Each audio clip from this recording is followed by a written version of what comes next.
My younger sister and I have been living as roommates for just over a year now, and part of the reason we may get along as well as we do in that scenario is that our work schedules are very different.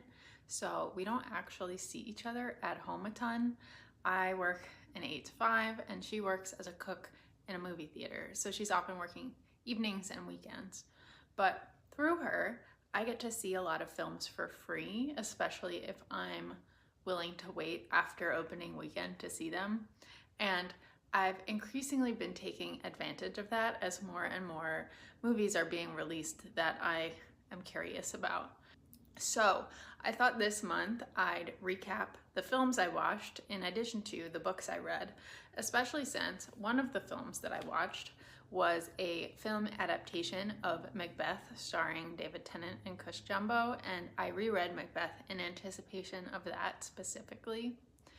But also, I thought it was interesting to think about the themes I keep running into, intentionally or unintentionally, in the different kinds of media I'm consuming. So I'm going to talk about the books and the films interleaved as makes sense to me, but I'll put timestamps so you can skip around to whatever you're interested in.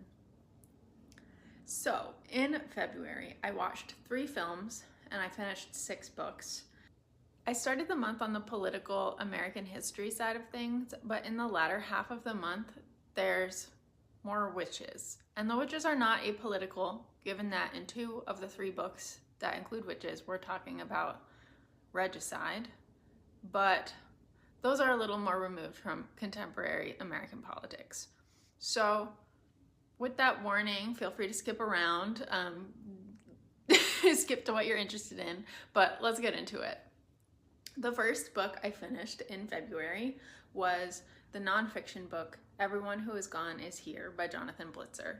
This is a book about the history of US immigration policy in parallel with the history of the refugee crises in the Northern Triangle of Central America since the 1980s. That sounds pretty dry, like it could be a pretty dry textbook style read, and it is like a really dense reporting of this history, but it's driven by personal narratives of those people on the ground, immigrants and policymakers and activists alike. And I thought it was quite readable for what it was. And I thought this was a tremendous account of the ways that aggressive US foreign policy is intertwined with domestic US immigration policy.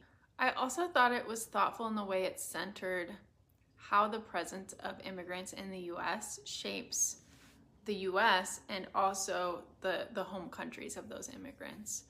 I think I have a deeper understanding now of the historical clusterfuck of US immigration policy, especially with regards to Central American immigration, and that is important as ever with this current administration.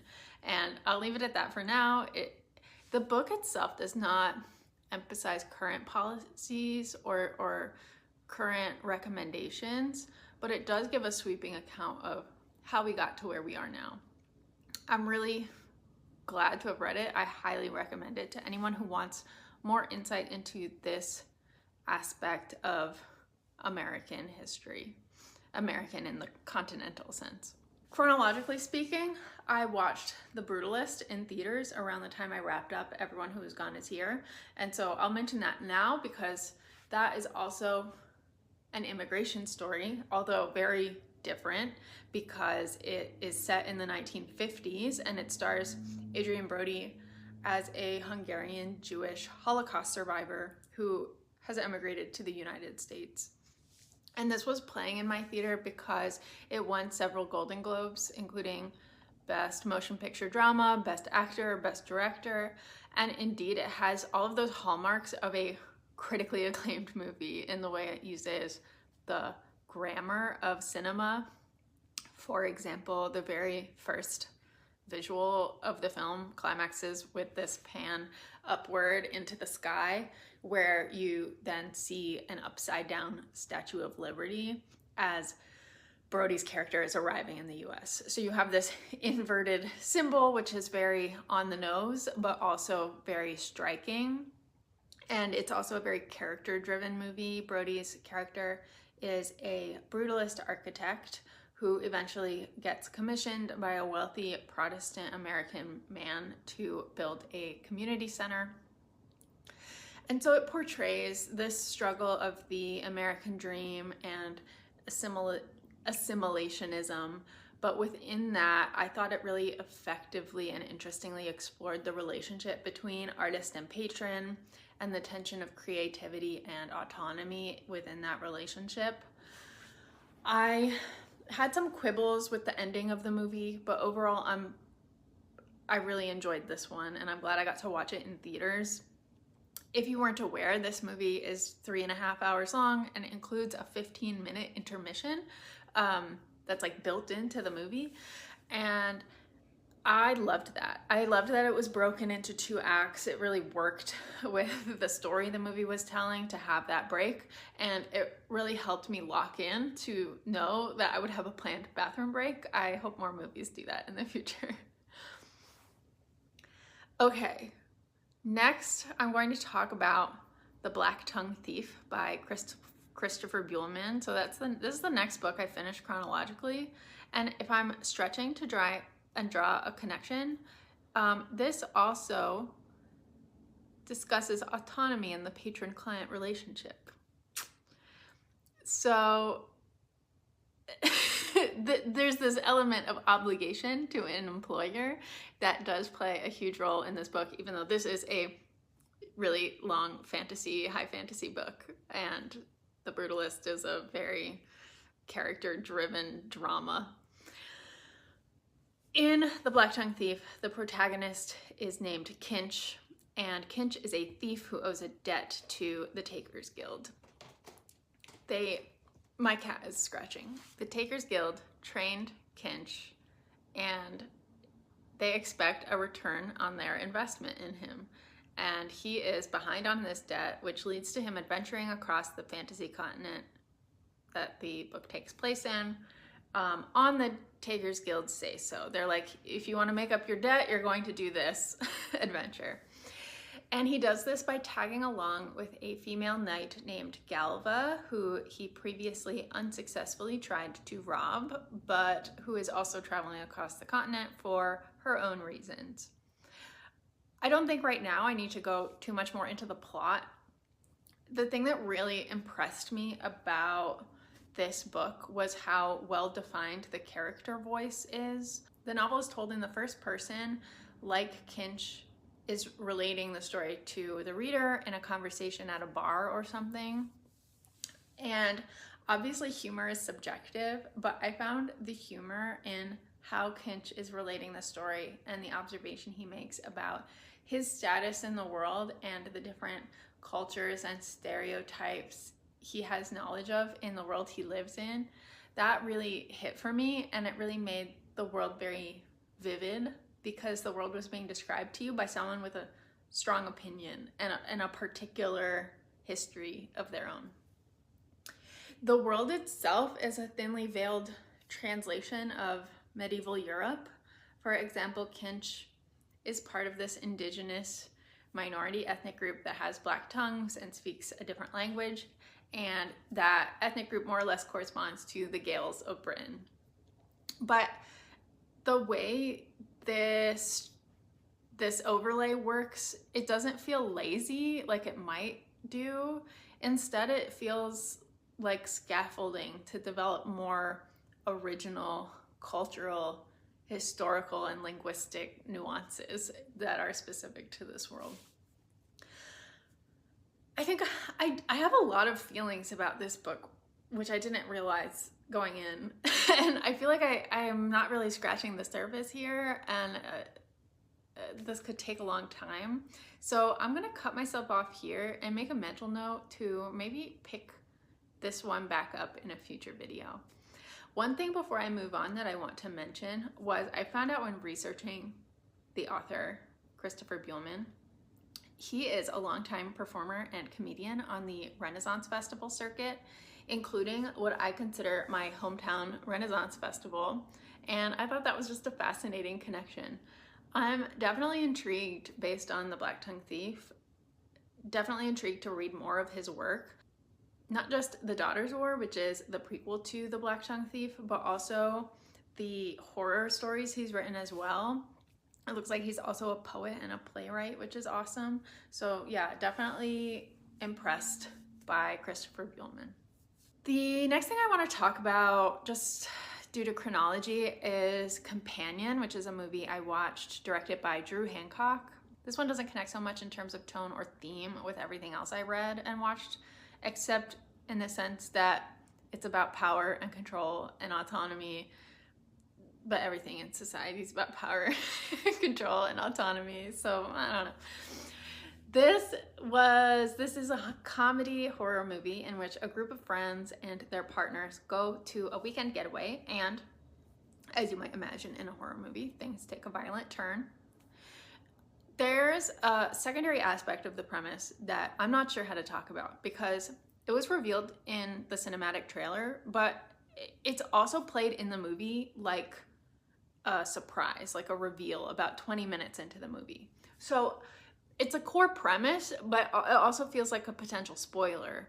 So I could see why they would put it in a trailer to draw you into the movie because it's important, but use your judgment. Skip ahead if you want. We have ambiguous spoiler territory ahead. So the second part of the premise is that our main character, Iris, who is joining her boyfriend on this getaway vacation, is a companion robot.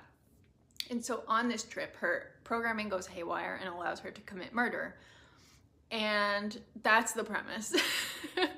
I thought, given that the way the movie developed was fairly predictable, it wasn't anything mind-blowing plot-wise or writing-wise, but it feels kind of like a Black Mirror episode, and the commentary on domestic abuse and power dynamics in light of companion bot tech that is looking more real and accessible than ever was interesting to me, and it was also funnier than I expected. Therefore, I would say this was kind of a medium movie for me, but I liked it more than not. After that, I finished There by Tommy Orange. This is a literary fiction novel told as a series of interconnected short stories from the perspective of 12 different characters whose stories converge in an attempted robbery at the Big Oakland powwow. It's an exploration of Native American identity, especially urban Indian identity, and the search for cultural authenticity and belonging in a community in which cultural transmission is often interrupted and made difficult due to oppression and generational trauma. I thought this was a really powerful book, and I really especially loved the essay that opens the book, which is this searing literary nonfiction manifesto on the urban Indian experience. That said, the fictional narrative itself, I felt the sheer number of perspective characters was a little overwhelming and negatively affected my experience with the story. It felt overwhelming to try to keep track of these characters and their relationships with each other, with their relationships across space and time. It felt more like a distraction than a boon, especially since often it felt like we were hitting the same themes and the same beats without a ton of differentiation between the characters. It does converge nicely. There's a nice feeling of like puzzle pieces fitting together when you get to the final act, when everyone gets involved in this big Oakland powwow in various ways. But I still left feeling like it could have left a bigger impact if we could have trimmed down the number of voices, maybe combined some of the characters, or just not given them a perspective, a perspective chapter. Next up is Good Girl, Bad Blood by Holly Jackson. This is entirely different again. This is the second book in the YA mystery series that began with A Good Girl's Guide to Murder. Without spoiling the first book, that follows a high school girl named Pip who cracks open a murder case that happened in her small town 5 years prior because she's revisiting it as part of her high school senior project. That book and this one are structured with mixed media elements so that interview transcripts and pieces of evidence are interspersed throughout the prose. It also makes for a really good audiobook, so I like to tandem read these with the audiobook. And that mixed media structure, the way it continues in this book especially, is that Pip has started a crime podcast to share her investigation from book one and also to report on the ongoing court cases that have kicked off in the wake of that investigation. So in the midst of wrapping up those events, she starts investigating another mystery in this book with slightly higher stakes because now she's solving an active missing person case instead of a cold case. Her friend's older brother has gone missing and she feels obliged to step in and help investigate after the police triage that as a low priority missing persons case. What makes this series so interesting so far, and I am only on book 2, there is a third book, but it's Pip's personal development and her increasing mistrust in the justice system that develops in this book that's really interesting.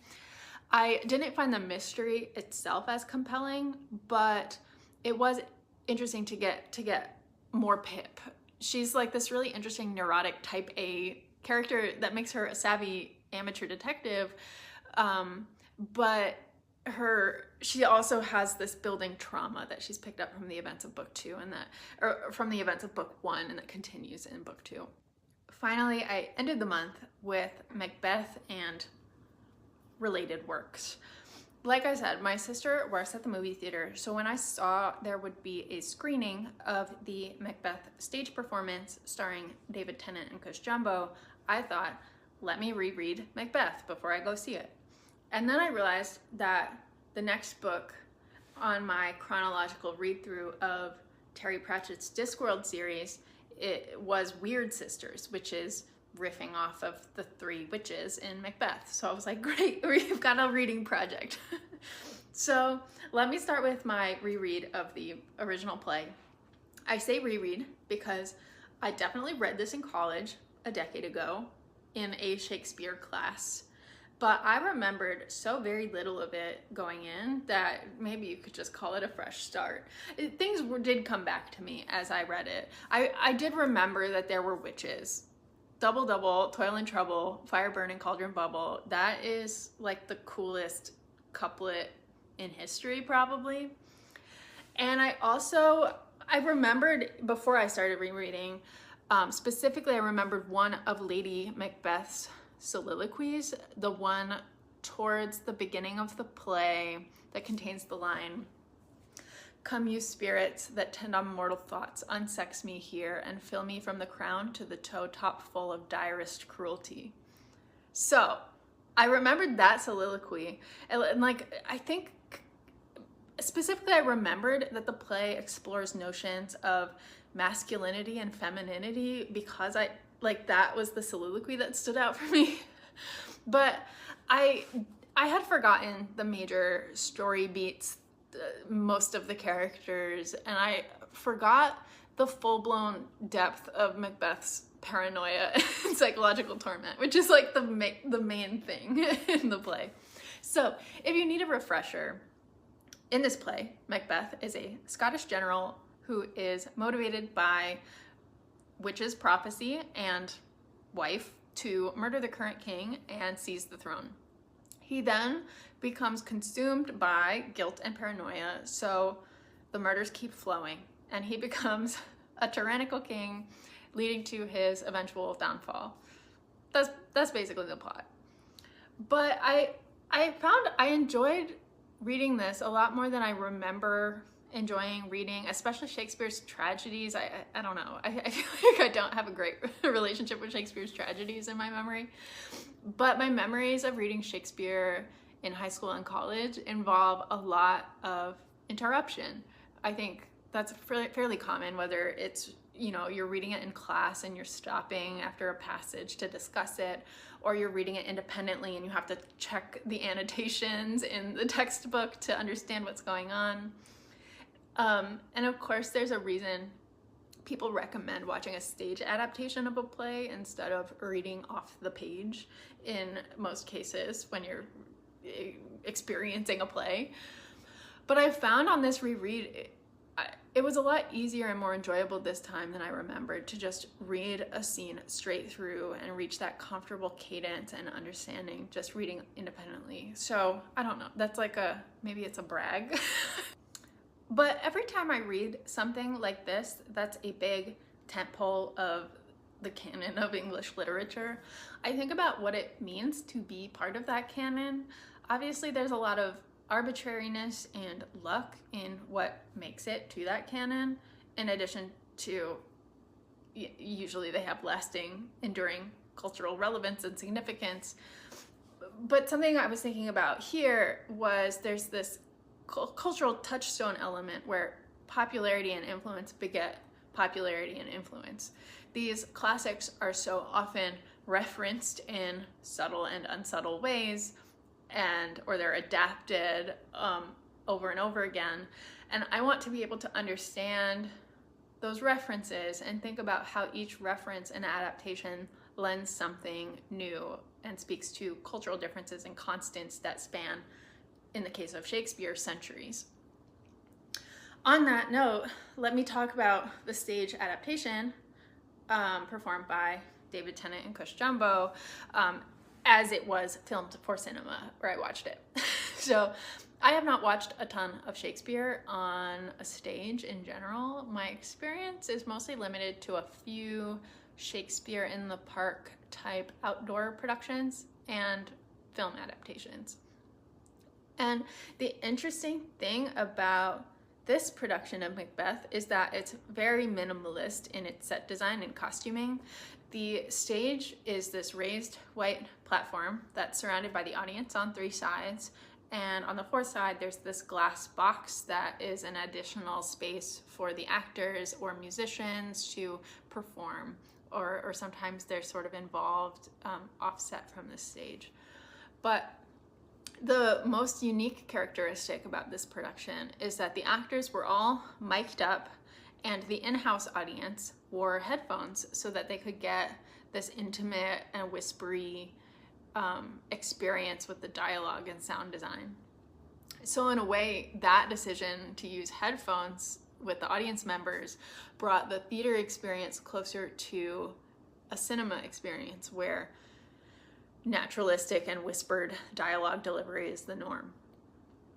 So that was really cool, and so it adapted to the cinema quite well. And also the whole cast was impressive. I thought Tennant was really gripping as Macbeth and kind of, really sympathetic as that character. And if you get the chance to watch this adaptation, I highly, highly recommend it. I really hope that they put it on streaming somewhere soon, because I kind of want to watch it again, in fact. Then the final book I read in February, the final book I finished in February, continues this Macbeth journey in Wyrd Sisters by Terry Pratchett. So this is the 6th published novel in the Discworld series. It's the 8th book I've personally read from the Discworld series. I bounced around a bit to start, but now I'm just trying to read the series through in chronological order at a pretty relaxed pace, just whenever I feel like picking something up. And Wyrd Sisters is, to some extent, a satire of Macbeth and Shakespeare's works more broadly, but I thought this book really felt like a turning point where the world building and character development start to transcend the satirical. First, we have the witches themselves, who I thought were wonderful and bounced off of each other really well. There are 3 witches. Granny Weatherwax, who appeared previously in Equal Rights, appears in this book again with 2 other witches in a coven. So you have Nanny Og, who is the matriarch of a large family, and the younger, more inexperienced witch, Macbeth. And the banter between them was really fun. Each witch has her own experience of what being a witch is, her own interpretation of what being a witch is, which creates this nice space for Pratchett to continue to develop following Equal Rights, which was about misogyny and equal rights. So it continues to develop those ways that misogynistic tropes play into notions of witchiness. And then, like Macbeth, this book deals with notions of royal succession and destiny and free will. And what I really liked that was unique is it offers this observation about the role of the written word as another kind of world-altering option outside of magic. It's a more democratic kind of magic, and I thought that was really a lovely lesson in this book. This is shaping up to be quite a long video, even though I'm speaking quite fast. So I'll wrap up by mentioning the 2 books that I'm currently reading. I am continuing Witchy Exploration of Free Will with Circe. I've just about crossed the halfway point on that one. The prose is beautiful, and it's more episodic than plotty because it's a retelling of various Greek myths. But I find my reading momentum is really picking up now. I might finish it in the next day or 2. And then this has been, February was a really intense reading month. There's a lot of death. So I'm reading something more cozy in the form of the Backyard Bird Chronicles by Amy Tan. And so I'll get to those more in my next wrap up. Thank you for watching. Please let me know your thoughts on any of the books or movies I talked about today, what you enjoyed in the month of February, and until next time, bye.